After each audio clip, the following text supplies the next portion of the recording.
সামনে, কলকাতা আসাম ভবনের সামনে আমরা দেখতে পাচ্ছি একাধিক সংগঠন দুদিন আগে আসামে যেভাবে বাঙালি নিধন করা হয়েছে, শুধু বাঙালি নিধন নয়, সেই সঙ্গে কয়েকজন মানুষকে তারা নৃশংসভাবে গুলি করে হত্যা করেছে এবং কয়েকশো পরিবারকে তারা ছিন্ন করে দিয়ে তাদের ঘর বাড়ি উৎখাত করেছে। আজ আমরা দেখতে পাচ্ছি কলকাতায় আসাম ভবনের সামনে সরাসরি কয়েকটি সংগঠনের একাধিক সংগঠনের পক্ষ থেকে তারা এখানে মিছিল করে এসেছেন এবং বিক্ষোভ দেখাচ্ছেন সেই আসাম ভবনের সামনে সরাসরি।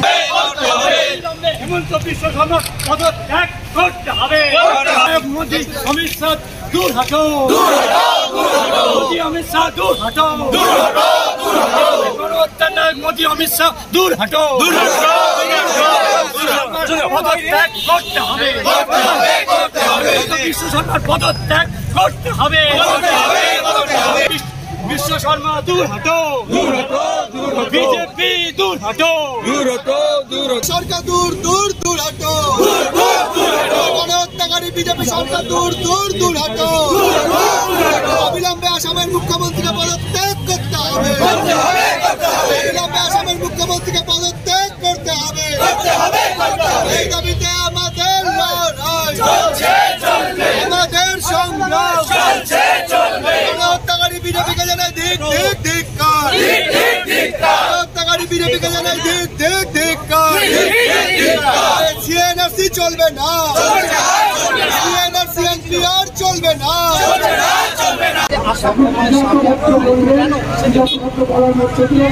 আসামে নিরীহ বাঙালিদের উপরে যেভাবে অত্যাচার চালিয়ে হত্যা করেছে এবং আসামের বিজেপি সরকার সুপ্রিম কোর্টের যে নির্দেশিকা কোভিড প্যান্ডামিকের সময়ে কোনোভাবেই কোনো মানুষকে উচ্ছেদ করা যাবে না, সুপ্রিম কোর্টের এই নির্দেশিকাকে অমান্য করে অসমের বিজেপি সরকার সেখানকার প্রায় 1000 মানুষকে 1000 পরিবারকে উচ্ছেদ করে দিয়েছে এবং তাদের সেই উচ্ছেদে মসজিদ, মাদ্রাসা, শিক্ষা প্রতিষ্ঠানও কিন্তু বাদ যায়নি। এই অমানবিক কর্মকাণ্ডের বিরুদ্ধে পশ্চিমবাংলার বিভিন্ন গণসংগঠনের সঙ্গে আমরা সংখ্যালঘু যুব ফেডারেশনের পক্ষ থেকেও জোরালো প্রতিবাদ করতে এসেছি, ধিক্কার জানাতে এসেছি অসম সরকারের এই অমানবিক কর্মকাণ্ডের। একই সঙ্গে আমরা চাইছি যে অসমে বিগত দিনে এনআরসি নিয়ে যখন সমস্যা হয়েছে আমাদের পশ্চিমবঙ্গের সরকারের প্রতিনিধি দল আসামে গিয়েছেন, কখনো ত্রিপুরায় গিয়েছেন, বাঙালিদের উপরে যেহেতু অত্যাচার হয়েছে তাদের উৎখাত করা হচ্ছে এই বর্ষার সময়ে এই দুর্যোগপূর্ণ আবহে কোভিড প্যান্ডামিক সিচুয়েশন। আমরা চাই পশ্চিমবঙ্গের শাসক দলের একটি প্রতিনিধি দল, বিশেষ করে সাংসদ এবং বিধায়কদের প্রতিনিধি দল অসমে ওই বাঙালিদের ওই এলাকায় পাঠানো হোক এবং গোটা বিষয়টি তদারকি করা হোক এবং সেটা পার্লামেন্টে তোলা হোক। গত পরশুদিন একটা ভিডিও খুব ভাইরাল হয়েছে, একটি গ্রামবাসী একটা কাঠের টুকরো নিয়ে ছুটে আসছে আর পুলিশ, আসাম পুলিশ বা সুরক্ষা বাহিনী তারা ঝাঁকে ঝাঁকে তার উপরে তাকে ধরে নেওয়া সম্ভব ছিল। একটা কাঠের টুকরো নিয়ে এসেছিল, তাকে গুলি করা হলো, তারপরে সবাই মিলে তার উপরে লাঠিচার্জ করলো। শেষে সাংবাদিক, মানে ক্যামেরা ছিল তাই সাংবাদিক, নাহলে সাংবাদিক বলে তাকে সন্ত্রাসী বলারই কথা। ও গিয়ে সেই মৃত ব্যক্তির উপরে ভাঙবে, এইটা হচ্ছে দৃশ্য যেটা ভুলে যায়। পরে বিষয় ওইখানে একটা মন্দির তৈরি হবে, 77,000 বিঘা জমি দরকার এবং 800 পরিবারকে সাত করেছে এবং তারা তাদের সেই অন্যায়ের প্রতিবাদে বিক্ষোভ প্রদর্শন করেছে। মানে স্বাধীন দেশে রক্ষার জন্য আমরা দাঙ্গা দেখেছি, সাম্প্রদায়িক দাঙ্গা, নিজে মানুষকে হত্যা করার কথা বলে, তাহলে আমার দরকার নেই। দেশে এত বড় শত্রু আছে, মানুষ যারা যারা দেশপ্রেমী, যারা দেশকে ভালোবাসে, এই ভয়ঙ্কর দৃশ্য দেখে আমরা ঠিক থাকতে পারছি না। যদি এই দৃশ্য চলতে থাকে থাকে তাহলে ভারতবর্ষে হয়ে যাবে। আসামের মুখ্যমন্ত্রীর পদত্যাগের দাবি যে উচ্ছেদ লীলা চালানো হয়েছে আসামে, এবং সেই উচ্ছেদ কিন্তু মুখ্যমন্ত্রী জানতেন না এমনটা নয়, আমরা মনে করি না। কারণ হচ্ছে এই মুখ্যমন্ত্রী জানতেন যে উচ্ছেদ চালানো হচ্ছে শুধুমাত্র মুসলমান মানুষদেরকে উচ্ছেদ করে এরা ক্ষান্ত থাকেনি, এরা এদের উপর দিয়ে গুলি চালিয়েছে, এমনকি মৃতদেহের উপরে দাঁড়িয়ে ডিএম অফিসে একজন রিপোর্টার সে নৃত্য করেছে, সেই ভিডিও আমাদের কাছে ভাইরাল হয়েছে। আজকে এটা নতুন, এটা আমরা বলছি এমনটা নয়, এটা চারিদিকে এটা ভিডিও ভাইরাল হয়েছে। আমরা এই জায়গা থেকে মুখ্যমন্ত্রী পদত্যাগ চেয়েছি। আসাম জুড়ে আমরা দেখতে পাচ্ছি যে বহু মানুষকে তারা কাগজ দেখাতে পারছেন না বলে তাদেরকে দিনের পর দিন ডিটেনশন ক্যাম্পে ধারণ করে রেখেছে, এবং এই ডিটেনশন ক্যাম্পে ভরে রাখা আসলে হচ্ছে যে ডিটেনশন ক্যাম্পে শুধু তো তারা ভরে রাখছেন না, তারা দিনের পর দিন পরিবারকে আলাদা করে দিচ্ছেন। ধরুন একটি পরিবারে যদি হাজবেন্ড দেখাতে পারছেন কাগজপত্র, তাহলে তাকে নিয়ে যাওয়া হচ্ছে, এনআরসির মধ্যে তার নাম চলে যাচ্ছে। কিন্তু আমরা বহু মহিলাদের দেখতে পেয়েছি যে আপনারা যদি এনআরসি কারা কারা বাদ গেছে এটা দেখেন, সবচেয়ে বেশি বাদ গেছে সেখানে আদিবাসী মানুষ, সবচেয়ে বেশি বাদ গেছে সেখানে মহিলারা। আমরা সেই জায়গা থেকে বলি মনে করি যে এই মুখ্যমন্ত্রী দায় আছে, এই মুখ্যমন্ত্রী তার দায় এড়াতে পারে না, এবং ডিটেনশন ক্যাম্পে আমরা দেখছি যে বহু মানুষ এটা আজকে একটি গণহত্যা করে দিয়েছে এই মুখ্যমন্ত্রী, এমনটা না যে দিনের পর দিন ঘটে যাচ্ছে। এই জায়গা থেকে আমরা বলছি যে এটা অবিলম্বে মুখ্যমন্ত্রীকে পদত্যাগ করতে হবে, দায় স্বীকার করতে হবে। তিনি দায় স্বীকার করছেন না, উল্টোপাল্টা ভাবে এটাকে আসলে ধামা চাপা দেওয়ার চেষ্টা করছে। দ্বিতীয় কথা দেখুন, 27 তারিখে বন্ধ, এতদিন আমরা এই বন্ধকে বলেছি কৃষকের পক্ষে দাঁড়িয়ে, শ্রমিকের পক্ষে দাঁড়িয়ে করতে। আজকে আমরা বলছি যে আসামের এই গণহত্যা যে হয়েছে তার বিরুদ্ধে আপনার রায় দিন। আপনি এই মোদী সরকারকে মনে করেন যে এই মোদী সরকারকে সত্যি একটা জবাব দেওয়ার দরকার আছে, বন্ধ থেকে কাজে লাগার এই সংগঠন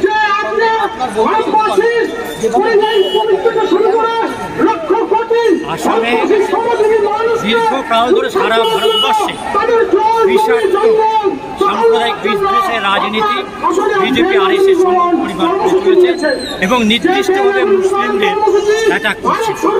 গত পরশুদিন দারাং জেলায় একজন অল্প বয়সী ছাত্র এবং 28 বছরের একজন যুবককে পুলিশ পরিকল্পিতভাবে হত্যা করেছে, এবং এই হত্যা করার পরে মুখ্যমন্ত্রী উল্লাসিত, মুখ্যমন্ত্রীর ভাই ওখানকার এসপি এই যে ভারতবর্ষের নাগরিকের যে বাঁচার অধিকার, সেই বেঁচে থাকার অধিকার কেড়ে নিচ্ছে আসামে হেমন্ত বিশ্ব শর্মা সরকার।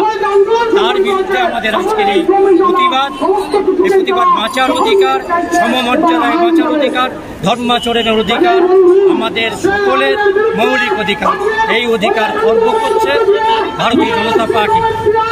সেই ভারতীয় জনতা পার্টি এবং আরএসএসের বিরুদ্ধে আসাম সরকারের মুখ্যমন্ত্রীকে অবিলম্বে পদত্যাগ এবং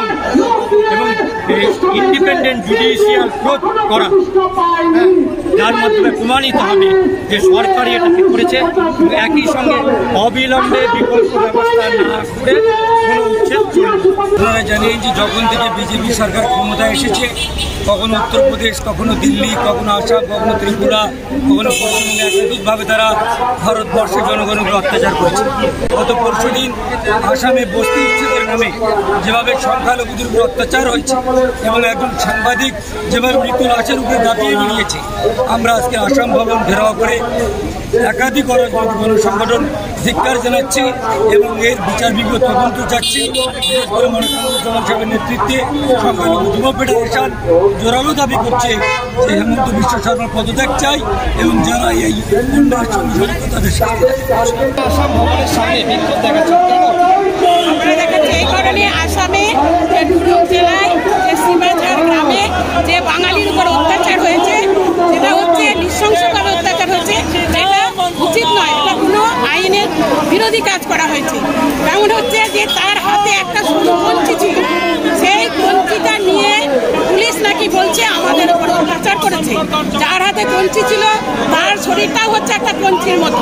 তো আপনাদের কি বিশ্বাস হয় যে এই কঞ্চির একটা নিয়ে আর কঞ্চির মতো শরীর নিয়ে সশস্ত্র বাহিনী ও পুলিশ বাহিনীকে অত্যাচার করতে পারে? তার জন্য পুলিশ ভাবে AK-45 তার উপরে প্রয়োগ করা হয়েছে এবং এতেও সে শান্ত হয়নি। এর তারপরেও তারা কি করেছে না তার মৃতদেহের উপরে যে ফটোগ্রাফার যে ফটো তুলেছে তাতে পুলিশ দাঁড়িয়ে দেখেছে, তবুও কোনো প্রতিবাদ করেনি। এই জন্য এর বিরুদ্ধে আমরা বাঙালি তরফ থেকে আমরা ধিক্কার জানাচ্ছি। এই যে অন্যায় করেছে পুলিশের নীতি বিরোধী কাজ করেছে। পুলিশের কতগুলো নিয়ম আছে, যতই সে দোষী হোক না কেন তার নিয়ম আছে কতগুলো, হয় পায়ে গুলি মারতে হবে, হ্যাঁ, নতুবা আধুনিক গাছ ছাড়তে হবে, নতুবা চটচড়া মারতে হবে, একই 45 সহজে মারতে পারে না। কিন্তু তারা কি করলো, এই রুগ্ন দেহে একটা কঞ্চি নিয়ে একটা মানুষ তাদেরকে নাকি এমন অত্যাচার করেছে, তারা একই 45 চালাতে তারা নাকি বাধ্য হয়েছে। কিন্তু এটা তো নয়, আপনারা কি বিশ্বাস করেন যে এই মানুষ অতগুলো পুলিশের উপর অত্যাচার করতে পারে? এই অত্যাচার করার পরিবর্তে ওরা ভয় পেয়ে পুলিশ, এই যে বিজেপি সরকারের পুলিশ যে দালাল পুলিশরা কি করলো, তাকে AK-45 দিয়ে গুলি করলো, গুলি করেও ক্ষান্ত হয়নি। তারপরে কি করলো, তাদের যে ফটোগ্রাফার সে তার বুকের উপর বসে চোর থাপ্পড় মারলো। তাহলে আপনারা এটাকে কি বলছেন, এটা নৃশংসভাবে হত্যা করে কোনো কারণ আছে? তার প্রতিবাদে আমরা বাঙালি তরফ থেকে আমরা আসাম ভবনে আজকে বিক্ষোভ সভা। আসামে বিজেপি উচ্ছেদের নামে অন্তরের স্থায়ী বাসিন্দাদের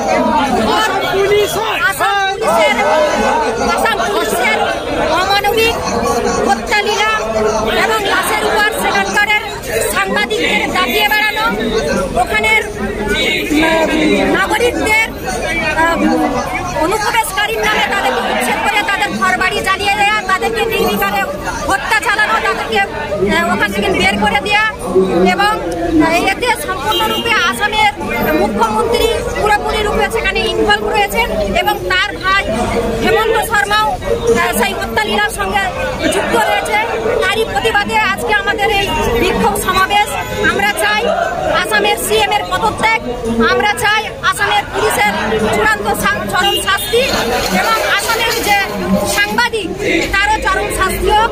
আসামে যে বরঙ্গে যে ঘটনা ঘটেছে, বাঙালি গরিব মুসলমানদের অথবা বাংলাদেশি তাদের যেভাবে গুলি করে মারা হয়েছে তা মানবতা বিরোধী। ভারতের যে সংবিধান আমাদের সংবিধানে আছে, অনুচ্ছেদ 21 মানুষের জীবন এভাবে নেওয়া যায় না। নেওয়া যদি যায় তাহলে পুলিশ যদি গুলি করে তাহলে পুলিশের বিরুদ্ধে সুপ্রিম কোর্টের রায় আছে, প্রমাণ করতে হবে আত্মরক্ষার্থে গুলি চালিয়ে। পুলিশ একমাত্র আত্মরক্ষার্থে গুলি ছাড়া গুলি যাতে পারে, তাহলে পুলিশের বিরুদ্ধে খুনের মামলা রুজু করতে হবে এবং তারপরে তদন্ত হবে কী করে। আসামের মুখ্যমন্ত্রী বলেছে পুলিশ যা করেছে বেশি, এবং তার ভাই ওখানকার এসে ফলে ধরে নেওয়া হচ্ছে পুলিশ কোনো দায়িত্ব ছাড়া কালচারাল ইম্পুনিটি যাকে আমরা বলি, আইনের ঊর্ধ্বে দাঁড়িয়ে এবার যাকে হচ্ছে গুলি করে মারে। সেটা ওয়ান এখানে এক্সাম্পল হয়ে গেল। এটা যদি ওরা সামাল দিতে পারে তাহলে এত যে কোনো লোককে গুলি করে মারবে। কারণ মানুষের NRC নিয়ে এক প্রবলেম হচ্ছে, 19 লক্ষের বেশি লোক এখন রাষ্ট্রবিহীন হয়ে গেছে। বাংলাদেশে যাওয়া চালাতে পারছে না, সুপ্রিম কোর্টেরই রায় আছে। বাংলাদেশ যদি না নেয় তাহলে কাউকে ফিডব্যাক করতে পারবে না। ছাড়া যাবে কোথায়? অটো ডিটেনশন ক্যাম্পে 6টা ক্যাম্প আছে, আরেকটা হচ্ছে 7টা ক্যাম্প, রাখা যাবে না। অল্প গুলি করে নিচেস করে দাও। আজকে যে আমরা দেখছি যে আসাম ভবনের সামনে বিক্ষোভ, কারণ কি, কেন? অনেকেই জানেন যে গত 3 দিন থেকে আসামের দারাম জেলাতে উচ্ছেদের নামে মুসলিম বিধানে সেখানে একটা বিরাট বড় ষড়যন্ত্র বিজেপি সরকার, সেই ষড়যন্ত্রের শিকার হয়েছে সেখানকার নিরীহ সাধারণ মানুষগুলো। সেই নিরীহ সাধারণ মানুষ তাদের 3 জনকে আসাম পুলিশ গুলি করে হত্যা করেছে। যদিও প্রথমে তারা গুলি ঢুকে না করে তারা আপনার গ্যাস বেলুন ফাটাতে পারত, তারা পায়ে গুলি করতে পারত, অন্য আরও স্টেপ ছিল সেগুলো তারা নিতে পারত। আসাম পুলিশ সেই সমস্ত স্টেপ নেয়নি। প্রথমে তারা মুখ লক্ষ্য করে গুলি। আমরা দেখেছি মিডিয়ার মাধ্যমে যে গুলি করার পরে সে যখন মাটিতে লুটিয়ে পড়েছে তখন তার উপরে নৃত্য করা হয়েছে, তার উপরে গিয়ে লাফিয়ে পড়ছে আসামের সরকারি একজন চিত্র সাংবাদিক, যে এই নক্কারজনক ঘটনা ঘটিয়েছে। ওই ঘটনা দেখে ভারতের আকাশ বাতাস থমকে গেছিল যে একজন মৃত মানুষের উপরে, মৃত লাশের উপরে কীভাবে আরেকজন মানুষ ঝাঁপিয়ে পড়ছে। এই যে ন্যক্কারজনক ঘটনা ঘটেছে, মানবতাকে হত্যা করা হয়েছে, আসামকে মানবতার শ্মশান ঘাটে রূপান্তরিত করা হয়েছে, তার প্রতিবাদে আজকে আমরা বিভিন্ন সংগঠন সহ সোশ্যাল ডেমোক্রেটিক পার্টি অফ ইন্ডিয়ার পক্ষ থেকে এখানে এসেছি এবং আসাম ভবনের সামনে এর এগেনস্টে আমরা বিক্ষোভ প্রদর্শন করছি এবং গত দুদিন আগে আসামে যে ঘটনা ঘটেছে, এই ঘটনা নিয়ে কি বলবেন? প্রথমেই বলি, আসামে যে ন্যাক্কারজনক ঘটনা ঘটেছে তার তীব্র প্রতিবাদ জানাই এবং ধিক্কার জানাই। এরকমভাবে আসামের মুখ্যমন্ত্রী গুন্ডা বাহিনীকে লেলিয়ে দিয়ে এই যে বর্বরোচিত আক্রমণ সাধারণ মানুষের উপর ডেকে আনবে, এটা কখনো ওকে আশা করেনি। বিশেষ করে ভারতীয় সভ্য সমাজ এটা কখনো আশা করতে পারে না। আমরা চাইবো, আমরা বাংলার বাঙালি, আমরা চাইবো বাংলার বাঙালি গর্জে উঠবে, এর একটা তীব্র লড়াই, তীব্র প্রতিবাদ হবে। আমরা যেমন পশ্চিমবঙ্গে বাঙালি, আমরা যেমন সাধারণভাবে বসবাস করতে পারছি, আমরা চাইবো যে সাধারণ মানুষের মতো ভারতবাসী যেমন প্রত্যেককে যেমন ভারতের জন্মগত অধিকার, প্রত্যেকটি মানুষ যেন তার সেই অধিকারে নিয়ে বসবাস করতে পারে। এবং সব থেকে বড় কথা, এই আসামের এই যে সরকার বিগত কয়েকদিন থেকে যে নির্মম অত্যাচার শুরু করেছে সাধারণ মানুষের উপর, তা তীব্র প্রতিবাদ এবং শুধুমাত্র বর্বরোচিত আক্রমণ বলে ছেড়ে দিলে হবে না। এর বিরুদ্ধে একটা বড় লড়াই এবং বড় প্রতিবাদ হওয়া দরকার আছে। আমি চাইবো যে আপামর সারা দেশের জনগণ এর বিরুদ্ধে গর্জে উঠুক, প্রতিবাদ করুক। বিশেষ করে আসামের বিজেপির যে কর্মকাণ্ডের যে মূল নায়ক হেমন্ত শর্মা, তার পদত্যাগের দাবি করুক এবং অপরাধী যারা প্রত্যেককে তাদের দৃষ্টান্তমূলক শাস্তির দাবি জানাচ্ছি।